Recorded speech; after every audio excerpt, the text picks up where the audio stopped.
I'm here at the 4th edition of Oxford Enterprise Africa Conference, where business leaders and entrepreneurs that operate within Africa come together each year to discuss some of the issues that faces their industry. Welcome to Oxford, the infamous town renowned for its standard of education provided to some of the best thinkers and big brains in the world. Even those who have come here to look for opportunities to invest in Africa, also to network with industry practitioners and exchange ideas with experts, have the chance to hear from various specialists based on this year's theme, addressing opportunities and challenges. The Oxford University Enterprise Africa Conference focused this year on key areas in Africa's economies.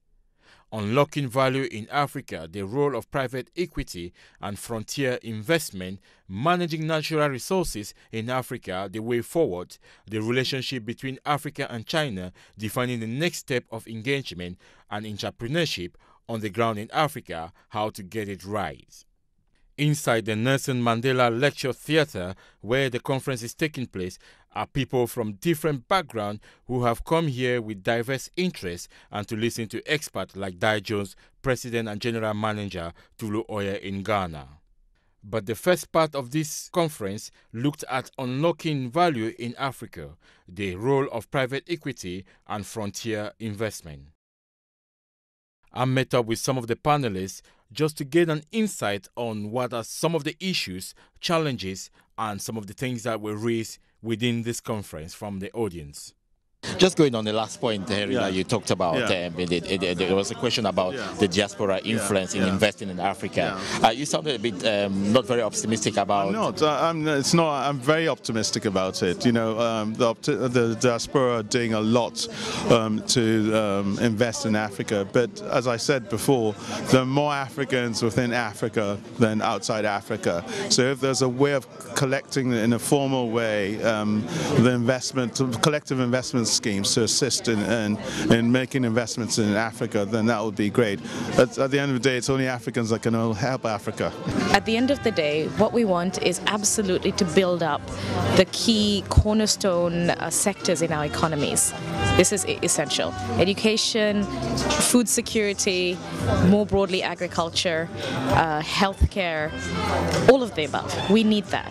But the point that I was trying to make is that at the end of the day, the need for capital now is so tremendously great relative to the task that is at hand.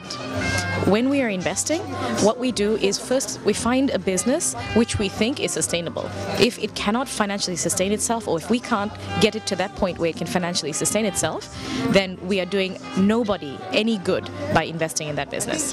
So what we'll do is we'll find a business. We specialize in expanding businesses across borders.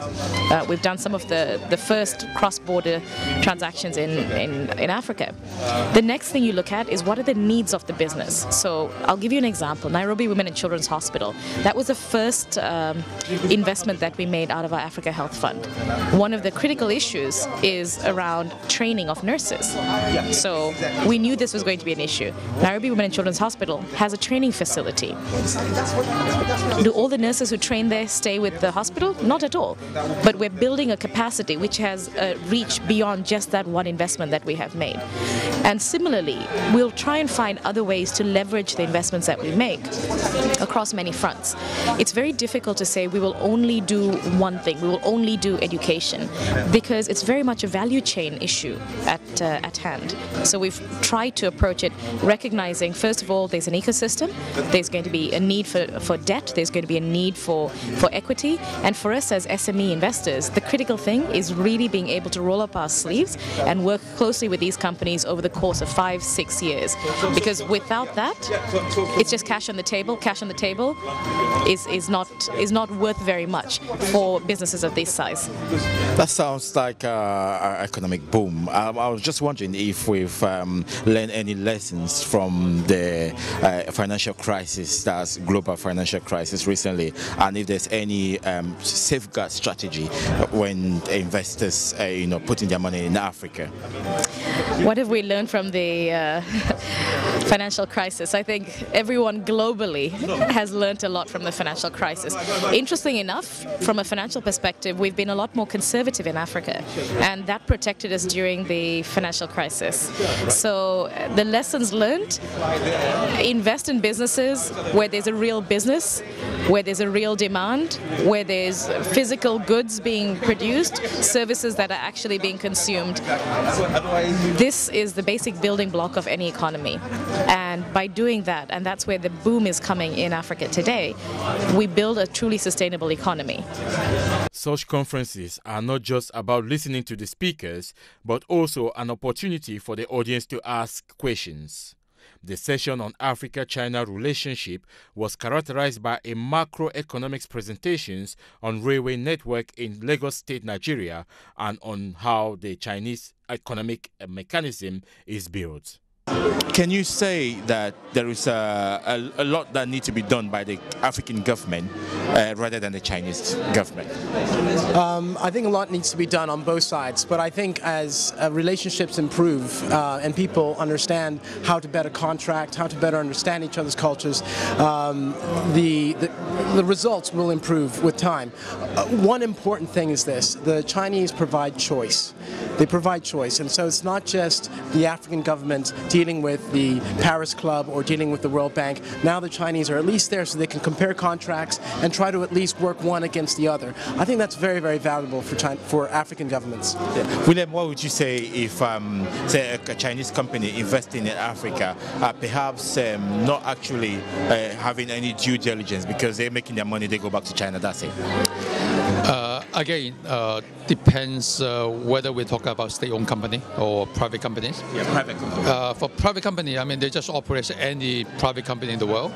So they look at opportunity. I mean, if do they not have any responsibility to say, if they bring their workforce from China, I think that should be a Chinese responsibility to say, listen, if you're going to invest in any country, then you should be able to get some local employees. Now, in fact, for Chinese private company, usually they employ more local employees rather than bringing their own team, because it would be more expensive for them to bring in Chinese workers or Chinese management.